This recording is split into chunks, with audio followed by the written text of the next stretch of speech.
Primera de Corintios 10, dice el 1: hermanos, no quiero que ignoréis que nuestros padres estuvieron todos bajo la nube y que todos cruzaron el mar. Y todos con Moisés fueron bautizados en la nube y en el mar. Todos comieron el mismo alimento espiritual y todos bebieron la misma bebida espiritual, porque bebían de la roca espiritual que los seguía, y esa roca era. Pero muchos de ellos no agradaron a Dios, por eso quedaron tendidos en el desierto. Estas cosas sucedieron para que nos sirvan de ejemplo, para que no codiciemos cosas malas como ellos codiciaron. No seáis idólatras como algunos de ellos. Según está escrito, se sentó el pueblo a comer, a beber y se levantó a jugar. No practiquemos la inmoralidad sexual, como algunos de ellos lo hicieron y murieron en un día 23,000. No tentemos a Cristo, como también algunos de ellos lo tentaron y perecieron a causa de las serpientes. Tampoco murmuréis, como algunos de ellos murmuraron y perecieron a manos del destructor. Versículo 11, todas estas cosas, diga conmigo, todas estas cosas les acontecieron como ejemplo y están escritas como advertencia para nosotros que vivimos en estos tiempos finales. Amado Dios, te entregamos este tiempo con la palabra, Señor, que ella sea puesta por tu Espíritu en cada vida, Señor. Padre, guíanos en la exposición y en la enseñanza de este mensaje, Señor, de tu palabra. Pedimos tu dirección y que cada uno estemos, Señor, como aprendíamos ahora, Señor, con los oídos abiertos para aprenderla, memorizarla, escudriñarla y meditarla, atesorándola en nuestro corazón para hacer con ella conforme a lo que tú quieres que se cumpla, Señor. Te lo pedimos en el nombre de Jesús. Puede tomar asiento.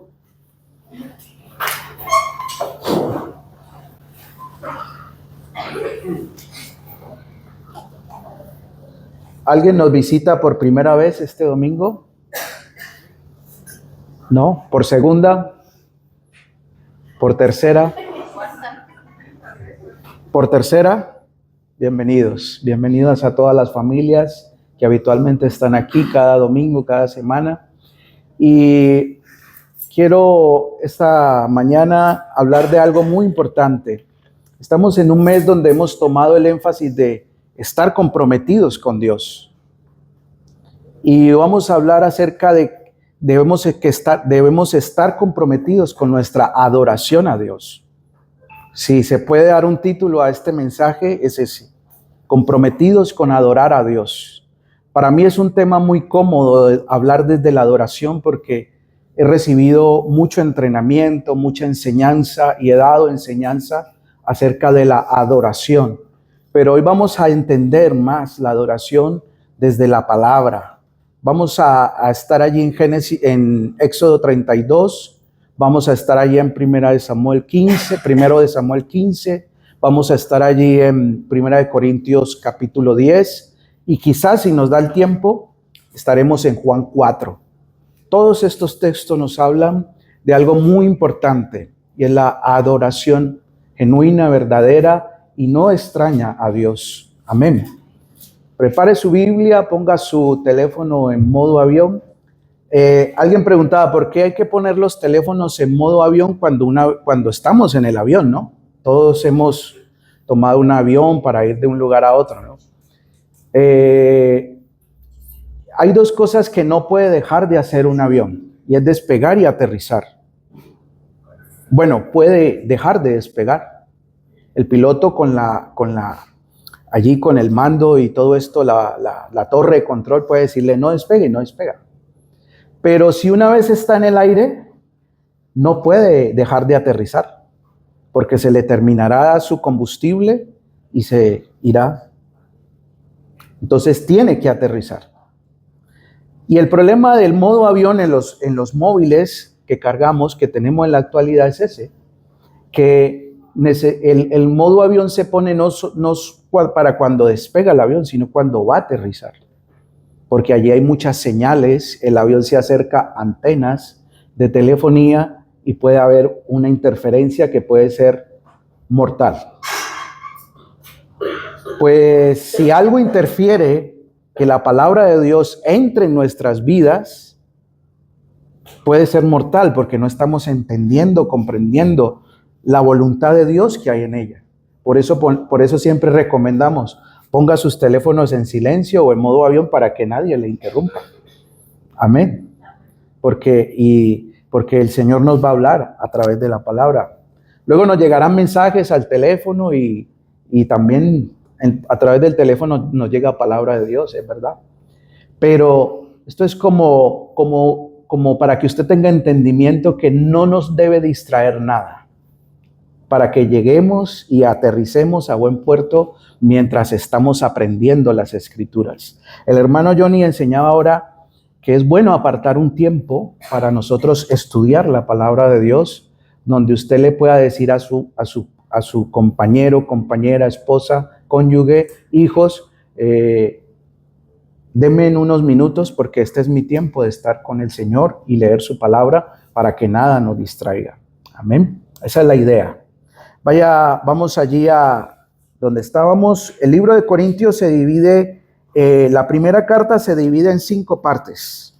Estamos en el capítulo 10 de la primera carta y del 1 al 4 Pablo trata las divisiones que había en la iglesia de Corinto. Del 5 al 7 Pablo trata un tema de inmoralidad sexual que había en la iglesia de Corinto.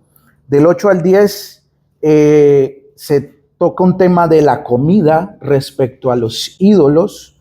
Y del 11 al 14 se trata un tema de las reuniones o cuando se congrega la iglesia, porque habían varias cosas que no estaban funcionando bien. Y el capítulo 15 es uno de los que más me gusta.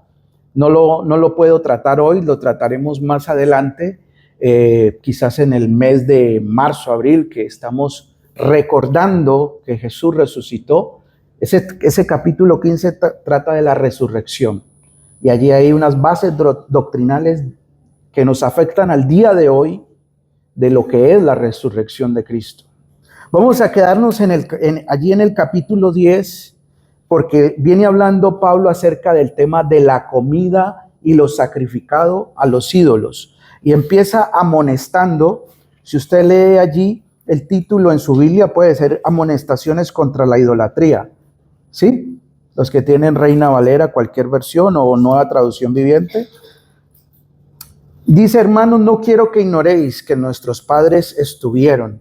Pablo tiene que irse unos años, bastantes años atrás, cuando Israel estaba en el desierto y tuvieron unas circunstancias con el tema de idolatría que lo toqué en el mensaje anterior, hace 8 días en Levítico, para poderles ilustrar o enseñar a ellos lo delicado que es esto. Pablo empieza a decirles que ellos estuvieron bautizados, empieza a mostrar como un evangelio cumplido en el Antiguo Testamento. Uno dice, pero es que el evangelio son las buenas nuevas.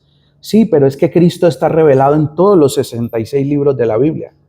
Y empieza a retomar lo que vivió el pueblo de Israel en Éxodo. Éxodo es uno de los libros más maravillosos que tiene el Antiguo Testamento, y Éxodo lo podemos dividir en 2 partes, antes de la salida de Egipto y después, y luego cuando llegan allí al borde, ellos se quedan en el borde de una montaña que ustedes conocen que se llama el Sinaí.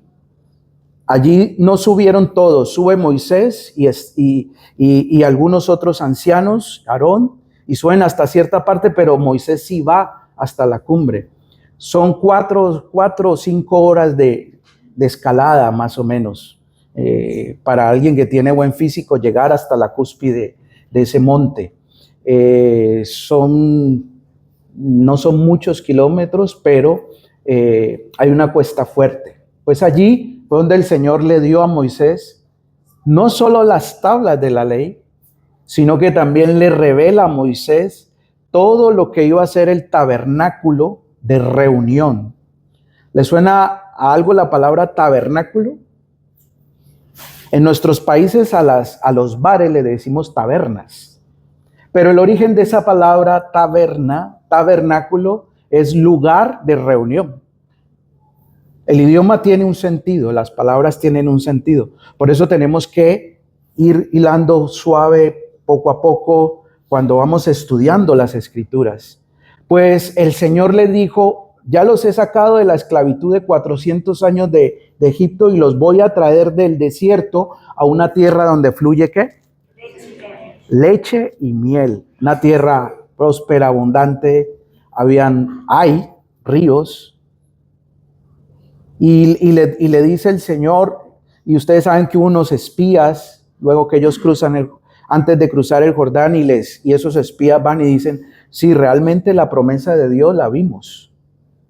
Hay unos racimos de plátano, diríamos los colombianos, enormes.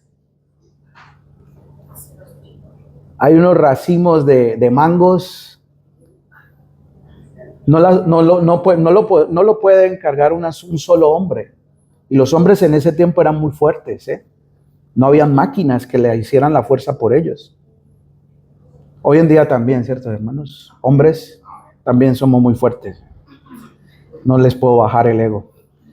Pero en ese tiempo, y decían, estos racimos de uvas que vemos en la tierra prometida, no los puede cargar, nos toca de... Y Josué y Caleb espían esa tierra y ven la bendición que hay allí. Pero resulta que ellos van saliendo de la esclavitud del Éxodo, y ahí es donde se parte el Éxodo, entre el capítulo 31 y 32, porque Dios ya los había sacado, habían visto las proezas de Dios, pero el Señor dice, bueno, tengo un pueblo, Dios en su sabiduría, y tengo que darle unas normas, y tengo que establecer cómo me voy a reunir con ellos. Y aquí aquí se muestra uno de los principios más maravillosos de la adoración, y es que Dios quiere habitar en medio de su pueblo. No dice, no, Dios está por allá en el cielo y yo por acá en la tierra. Dios quiere habitar en su pueblo. Jesús dijo, yo me voy, pero no los dejaré huérfanos. Enviaré al otro consolador. O sea que el Espíritu de Dios está aquí. Está aquí.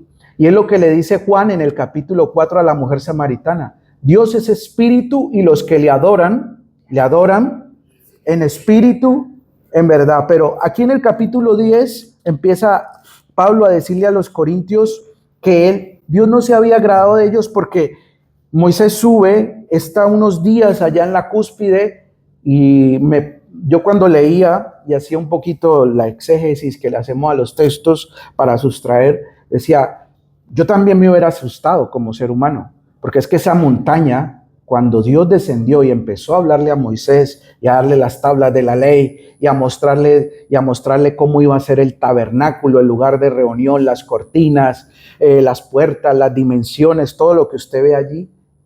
Claro, ese monte empezó a humear y habían relámpagos y cuando Dios hablaba, los israelitas desde acá abajo decían, ¡guau! Hay una tormenta allá. Yo creo que Moisés ya no baja.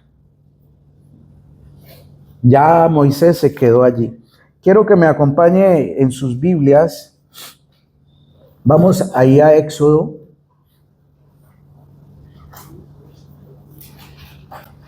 Capítulo 31.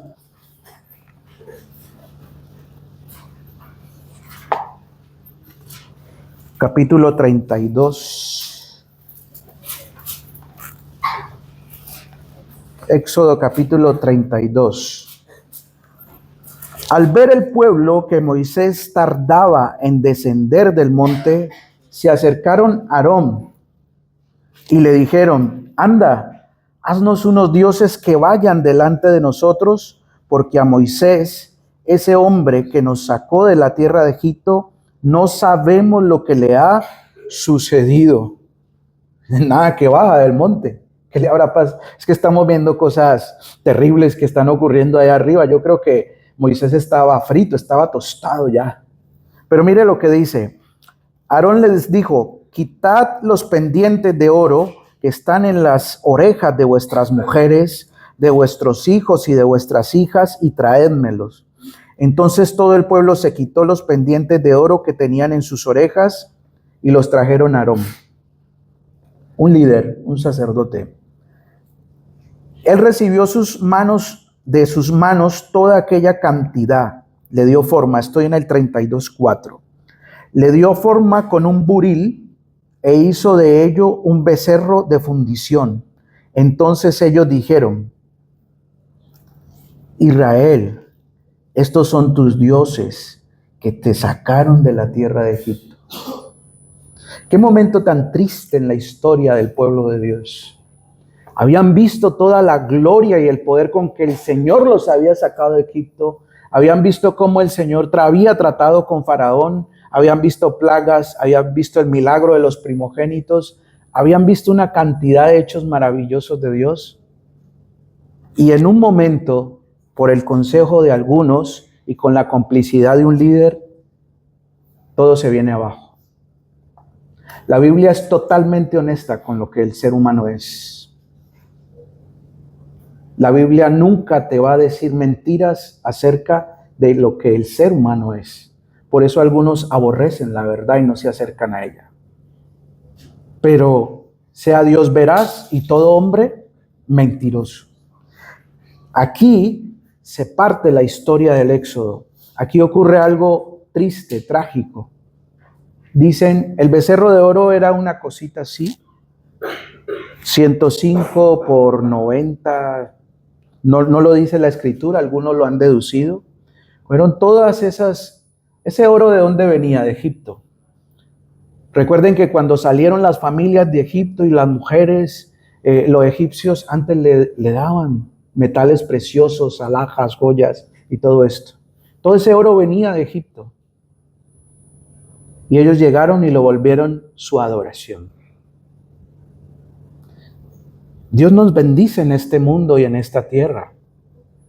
Y muchas veces nosotros volvemos eso en nuestra adoración.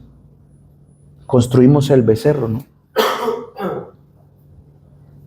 Y llegó alguien y dijo, como que bendijo el becerro, no, estos son tus dioses que te han sacado de la tierra de Egipto. Cuando Aarón vio esto, siga allí en el 4, edificó un altar delante del becerro y proclamó. Mire la actitud de Aarón, no lo detuvo, no lo prohibió, no lo acusó, no lo denunció. Dijo, cuando Aarón vio esto, edificó un altar delante del becerro y proclamó, mañana será un día de fiesta dedicado al Señor. Como dirían en mi país, mañana hay rumba. Y nos vamos de rumba tempranito, lo espero a todos. Esa fue la actitud de Aarón. Madrugaditos. Y cuando dice que madrugaditos, temprano, está diciendo que había mucho entusiasmo en hacer las cosas.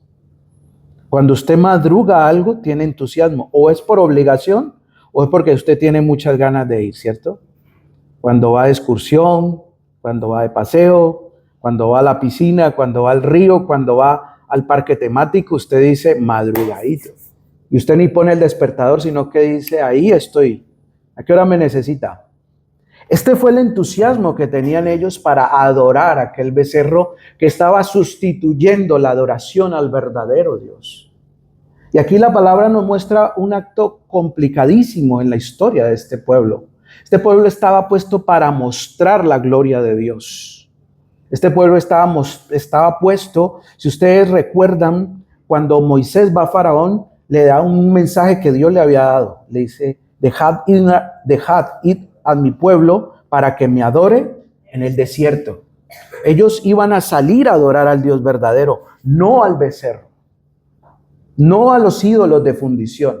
Hace 8 días hablé de todo el lío que hubo, todo el problema que tuvo Israel con ídolos de fundición, y luego esos ídolos de fundición se construye el segundo templo y los ritos y el templo se volvió como en su Dios. Ellos salen del desierto y el propósito de Dios era su adoración. Estar con ellos, que Él fuera adorado y que su orden, que era lo que Moisés estaba buscando ahí arriba, esa constitución esa ley que iba a ordenar todas las relaciones y el comportamiento de una nueva nación, fuera dado por el mismo Dios. Allí no habían políticos, no habían reyes, no habían constitucionalistas. Era el mismo Dios, porque Él iba a escribir en tablas de piedra sus mandamientos para que el pueblo se regulara, para que el pueblo tuviera una comprensión del Dios Santo al quien iban a adorar. Y si usted sigue leyendo allí, dice el 6, al día siguiente madrugaditos, ¿no? Ofrecieron holocaustos y presentaron ofrendas de paz. Luego se sentó el pueblo a comer y a beber y después se levantó a danzar. En algunas versiones dice que el pueblo se levantó a jugar, en otras dice que se recreó, y aquí dice en esta versión de la Reina Valera revisada 2020 que el pueblo se levantó a danzar. Cuando uno va un poco a los textos originales que respaldan aquí, está hablando de que el pueblo no solamente hizo algo divertido. La adoración a los ídolos de fundición tenía que ver con inmoralidad. Pudieron haber orgías en ofrecimiento a esos dioses. Recuerden que la palabra inmoralidad sexual es la palabra que equivale a fornicación en el Nuevo Testamento y es la raíz de la palabra pornografía también. Y parece que era la costumbre alrededor de estos pueblos cuando ofrecían a Dios, a sus ídolos, ofrendas, que dice que hubo ofrendas de paz y holocaustos. Son dos cosas diferentes, ¿no? La ofrenda de paz es una ofrenda de comunión, todo el animal no es quemado, una parte se sientan y comen, pero el holocausto sí es un animal quemado hasta que quedan cenizas, si es necesario toda la noche en fuego, y ese era el holocausto. Son dos tipos de ofrendas diferentes. Lo digo porque nos va a servir un poco para lo que viene. Y parece que la costumbre era que además de que hacían estas prácticas de sacrificios y ofrendas, también ofrecían la inmoralidad sexual como sacrificio a estos dioses falsos. Tenga en cuenta la palabra dioses falsos, ídolos, porque esto nos va a dar claridad en muchas cosas, porque yo sé que el Señor está buscando adoradores, dice Juan 4. Vamos a ver si alcanzamos a llegar allí. Y esto fue lo que ocurrió. Siga conmigo en el 8. Pronto, siga en el 7. Entonces el Señor dijo a Moisés, recuerden que Moisés estaba bien arriba en la cumbre, ¿no? No tenía zapatos de montaña, ni todas estas cosas que hay, estos calzados que hay ahora. Dice, anda, desciende, porque tu pueblo, el que sacaste de la tierra de Egipto, ¿por qué se ha corrompido? La idolatría corrompe, mis hermanos. Pronto se han apartado del camino que yo les mandé, se han hecho un becerro de fundición, lo han adorado, le han ofrecido sacrificios y han dicho, Israel, estos son tus dioses que te sacaron de la tierra de Egipto. Continuó diciendo el Señor a Moisés. El Señor ya lo sabía todo. Él estaba diciéndole a Moisés lo que Moisés no podía escuchar. Yo he visto a este pueblo, que por cierto es un pueblo muy testarudo. Ahora pues deja que se encienda mi ira contra ellos y los consuma, pero de ti yo haré una nación grande. Y ahí viene el 11. Entonces Moisés oró en presencia del Señor su Dios. ¿Por qué, Señor, se encenderá tu furor contra tu pueblo, el que tú sacaste de la tierra de Egipto con gran poder y con mano fuerte? ¿Por qué han de decir los egipcios, para mal los sacó, para matarlos en los montes y para borrarlos de la faz de la tierra? No te dejes llevar por la ira y renuncia al castigo que pensabas para tu pueblo. Recuerde que la palabra de Dios dice que la palabra le atribuye la palabra manso a dos hombres en la Biblia. Es muy particular. Uno fue Moisés, creo que lo prediqué en una ocasión, y el segundo fue ¿quién? Jesús. Jesús dijo, aprended de mí. Creo, si estoy equivocado, puede usted acercarse y me corrige. Creo que en más de esos dos hombres la Biblia no habla específicamente de un carácter manso. Qué particular, ¿no? Moisés sabía que al descender de la montaña y estar todo el pueblo de Israel, iba a tener muchos problemas, un pueblo entregado a la idolatría y a la inmoralidad sexual con ella. Un pueblo que había despreciado al Dios que lo había sacado por el desierto y lo había sustentado. Moisés sabía lo que ocurría, pero en Moisés ocurría algo. Y una de las transformaciones de Moisés, cuando usted estudia la vida de él, es lo que el Señor hizo cuando Moisés huye de Egipto y está en unas tierras particulares allí alrededor.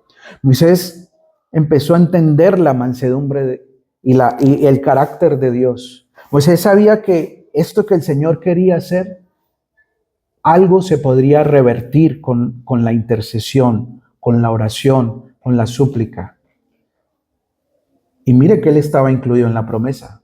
Señor, consúmelos a todos. El Señor le dice, puedo quitar a todos y dejarte a ti nomás. Y de ti hago una nación grande. Jesús dijo, el Señor puede sacar descendencia de Abraham o de las piedras, le dijo a los fariseos. Y Moisés le dice, no, Señor, detén tu mano. Siempre necesitamos gente intercesora. Siempre necesitamos personas, hombres, mujeres, familias intercesoras que entiendan el carácter de Dios. Porque el Señor la palabra dice que el Señor tiene ira, pero mayor es su misericordia. Ese es el Dios que yo he conocido. Ese es el Dios que yo veo en las Escrituras. Ese es el Dios que perdonó y extendió su mano sobre este pueblo. Pues aquí se hizo una idolatría a gran escala. Y hay un agravante. Regrese a 1 Corintios 10 y vamos a leer el versículo 20. Este texto de Corintios es muy, muy, muy maravilloso en todo lo que nos enseña. Vaya al 20.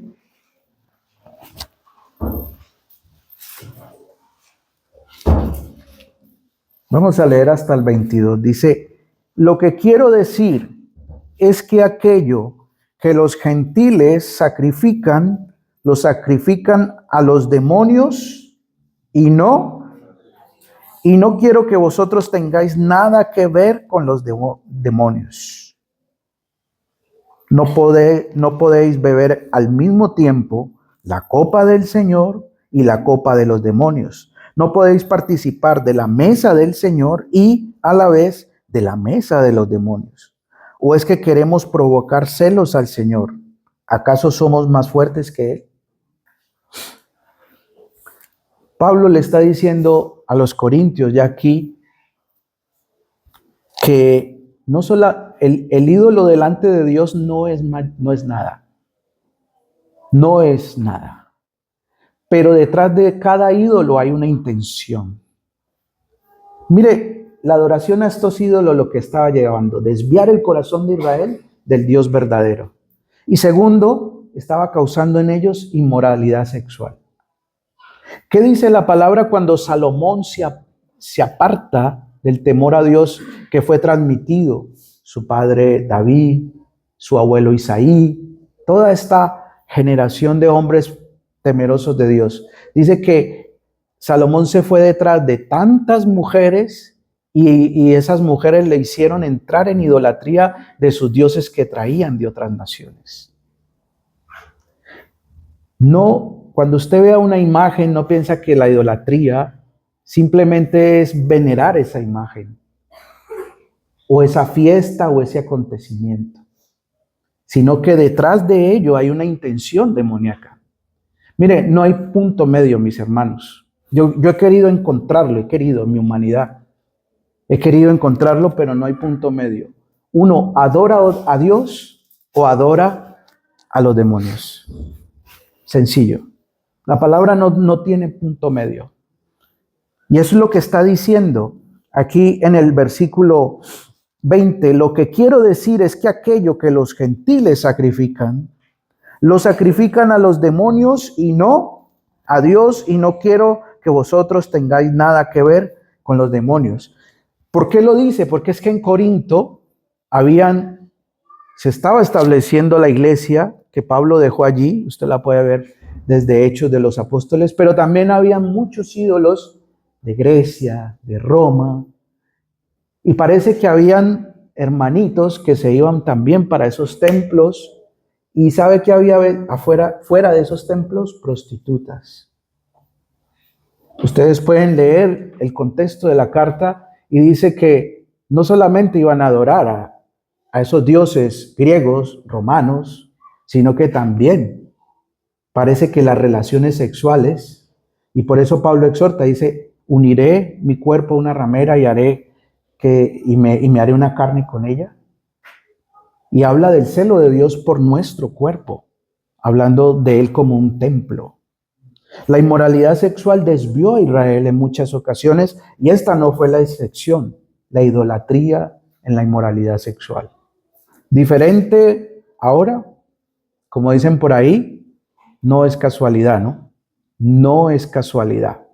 Muchas cosas nos desvían de la verdadera adoración a Dios. Vaya a Juan 4. Juan capítulo 4. La intención del Señor siempre es clara y nos va a guardar. Juan 4, vaya al versículo 16, dice, Jesús contestó. Juan 4, versículo 16. Evangelio San Juan. Jesús contestó, ve, llama a tu marido y vuelve aquí. Respondió la mujer, no tengo. Y Jesús responde, pues has dicho bien, no tienes marido, has tenido 5, y el hombre con quien vives ahora no es tu marido.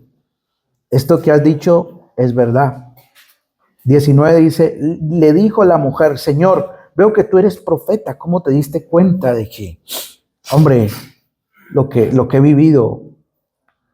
Nuestros padres adoraron a Dios en este monte, pero vosotros decís que en Jerusalén es el lugar donde se debe adorar a Dios. Jesús respondió, mujer, créeme que está llegando la hora en que ni en este monte ni en Jerusalén adoraréis al Padre.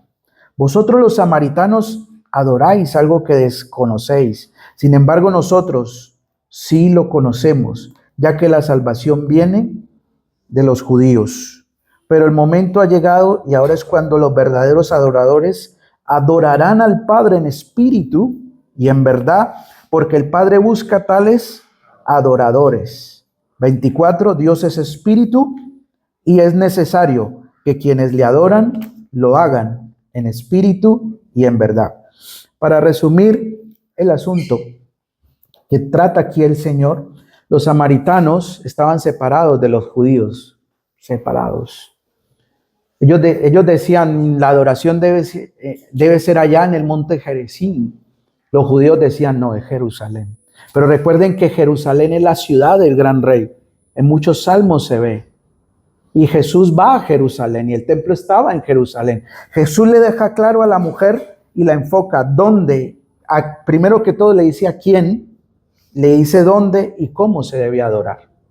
Pero ¿qué impedía a esta mujer en particular que su adoración fuera en espíritu y en verdad? Había un tema moral. Había un tema moral. En esta mujer fue sus relaciones conyugales. Pero en otro, si hubiera Jesús llamado a otro samaritano cuando estaba en el pozo de Jacob, que él fue allí cansado con sed y le pide de beber a la mujer, pudo haber sido otra cosa. Fue un tema de moralidad, alguien que robaba, alguien que asaltaba, alguien que se rebelaba a la ley de Dios. Pudo haber sido cualquier cosa. No podemos siempre asociar la moralidad con la sexualidad. La moralidad es todo el conjunto de normas que Dios nos pide para agradarle y tener una vida apartada, como les enseñaba hace 8 días, para Él. Y es lo que le está diciendo a la mujer. Jesús, para para enfocar la adoración, trabaja un problema moral primero. Porque la moralidad, caminar en verdad, caminar delante de Dios, la inmoralidad nos puede desviar de la verdadera adoración, es lo que quiero decir. Y Jesús tenía que corregir primero un tema con ella. Y esto fue en la palabra de conocimiento que el Señor tenía, en Él habitaban todos los dones del Espíritu. Le dice a la mujer, mira, vamos a arreglar esto, tu situación es esta, y te voy a enseñar dónde debemos adorar. Luego la mujer por las palabras de Jesús, es convencida. Luego los discípulos vienen y dicen, Jesús, ¿qué hace hablando con una samaritana? Porque entre ellos no se hablaban. Había un distanciamiento nacional histórico entre estos dos. Samaritanos, judíos acá abajo, samaritanos acá. Y los judíos decían que ellos eran como mestizos. Perdone si esta palabra no la uso bien.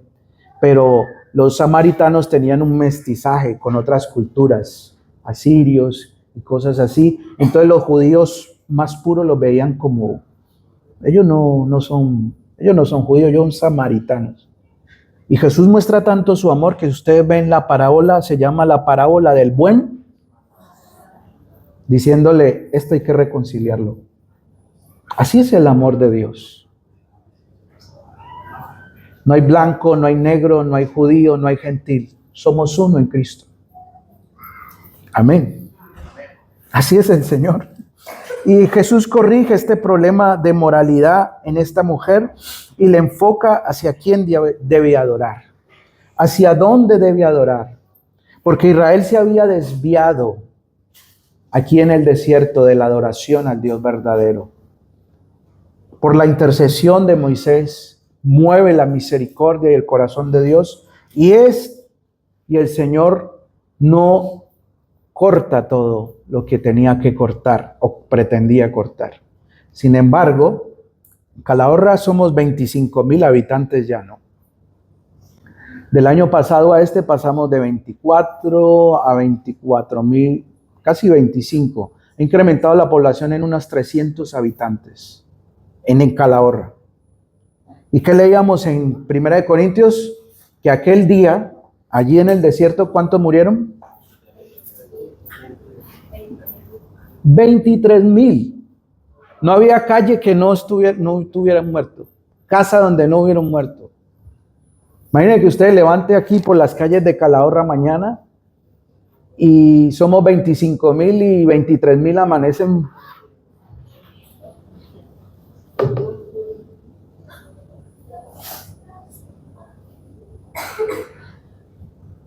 Correríamos, ¿no? Correríamos. Hermano Edgar, habla a la iglesia que ahí sí vamos a orar. No, todos los días vamos a estar orando, no solamente los viernes. Esto está terrible aquí. Eso eran los juicios de Dios en este tiempo. Complicadísimo. 23,000 cayeron ese día. ¿Por qué? Por seguir la idolatría y no la adoración al verdadero Dios que ha hecho todas las cosas en su amor y bondad para todos nosotros. El texto en Juan 4 nos muestra una mujer donde el Señor es un texto maravilloso. Yo lo he leído muchas veces, Juan 4. Lo he visto en congresos de adoración. Nosotros, por estar en esto de la alabanza y la adoración, hemos recibido numerosas enseñanzas, talleres de la adoración. Pero cada vez que voy a Él, me sorprende cómo el Señor se acerca a una mujer samaritana y la lleva y la ubica de nuevo, le muestra quién es Él, la pone en el lugar adecuado, y esa mujer cómo va y llama más samaritanos y dicen, he encontrado al Mesías.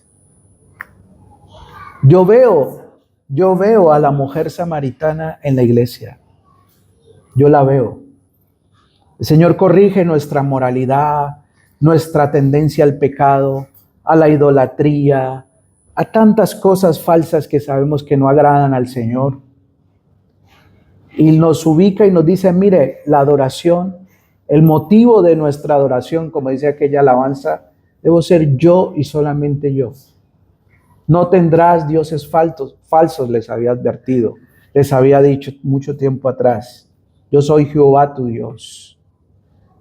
Corrige la desviación moral, trata a la mujer y la enfoca nuevamente a la verdadera adoración, y esa mujer automáticamente se vuelve como en una evangelista, ¿no? Y va y trae samaritanos, he encontrado al Mesías y me ha dicho, y nunca más fue igual.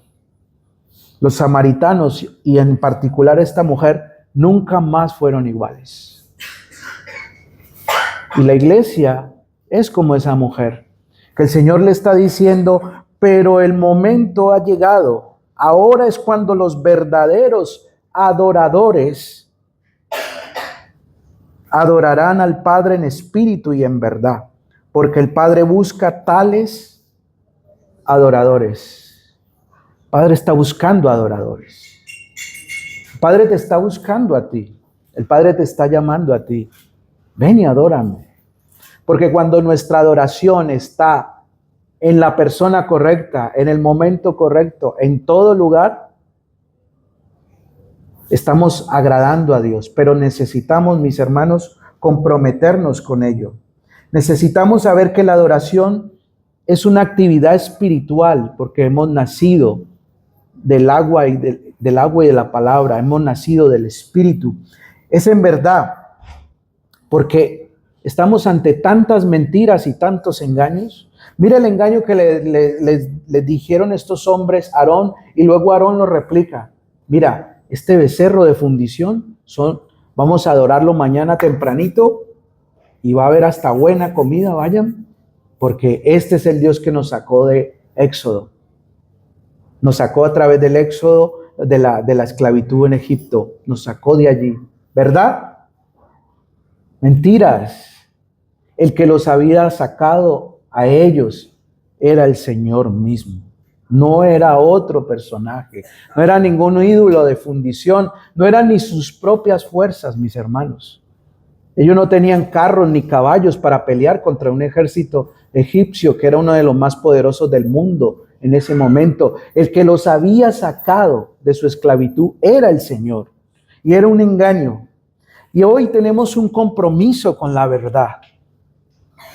Porque si nosotros caminamos en verdad, vamos a caminar en verdadera adoración al Señor. Amén. Alguien dijo en la televisión en estos días, estaba viendo, y dijo una frase que la sigo meditando y me impactó. Personaje público aquí en España, supongo que internacional también, lo escuchan muchas personas. Y dijo, la mentira está sobrevalorada. Estaban dialogando allí en su set, en su plató, como dicen aquí. Y dijo, lo que pasa es que en estos tiempos la mentira está sobrevalorada. Yo me quedé pensando y dije, ¿qué mensaje ha enviado, qué bomba atómica ha soltado este señor en los medios? ¿Saben qué estaba diciendo? Mentir o vivir en mentiras no es tan importante, no está tan mal. No sobrevalore la mentira, es algo normal. Y luego otro le replicó y dijo, sí, porque si no hubieran mentiras, o si todas las mentiras que hay ahora escondidas salieran a la luz, entonces se terminarían matrimonios, empleos, relaciones. ¿Sí la entiende? Mis hermanos, como enseñaba ahora a nuestro hermano, nosotros tenemos que estar atentos a lo que escuchamos de Dios, pero también tenemos que aprender a escuchar lo que se nos está diciendo afuera. Jesús fue a esa moralidad de la samaritana a cambiar su estilo de vida, que no vivía conforme a la verdad de Dios. Por eso el Señor en este discurso que le da a ella habla de la verdad. Palabras más, palabras menos, le dijo a la mujer, mira, y lo tomo como iglesia hoy, como esa novia del Señor que somos, como esa iglesia en femenino, que la Escritura dice que somos, pero también dice que somos un pueblo, también dice que somos un sacerdocio. Lo tomo como decir, mira, mujer, tú estás viviendo en mentiras, en engaño.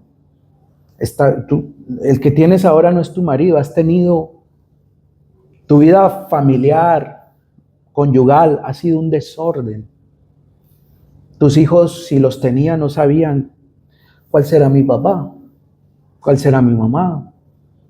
No, o sea, había una disfunción familiar y Jesús empieza organizando esto, no juzgándola, no acusándola y no sentenciándola, sino organizando su moralidad, llevándola a una verdad para que en ella se despertara luego una verdadera adoración. Y es lo que el Señor busca en ti y en mí. Amén. Cuando nos miramos en el espejo de la palabra de Dios, nosotros decimos, uy, qué despeinado que estoy. Uy, qué ojeroso que estoy. Uy, como que ya tengo que ir al peluquero, ¿cierto? Eso hace la palabra de Dios en nosotros. Llevarnos a la verdad. Porque el Señor quiere habitar en nosotros. Acompáñeme y terminamos con este texto que me gusta mucho. Éxodo 33, 14.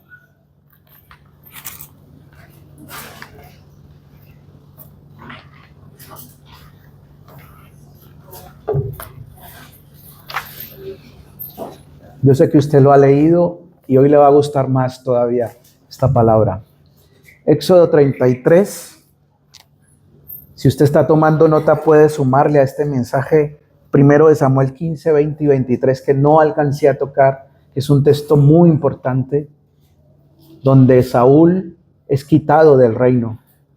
Y el Señor le dice, más vale al Señor la obediencia que los sacrificios. Usted lo conoce también. 1 Samuel 15, del 20 al 23, pero vamos a leer Éxodo 33, 14. Sucede lo que sucedió con el becerro, sucede lo que el Señor tenía que limpiar en su congregación, en su pueblo, y luego el 33 nos habla del tabernáculo de Dios. El Señor insiste en tener estar en presente con su presencia en su pueblo, con su misma presencia en su pueblo. Dice el 14, el Señor le dijo, mi presencia te acompañará y te dará. Moisés respondió, si tu presencia no ha de acompañarnos, no nos saques de aquí.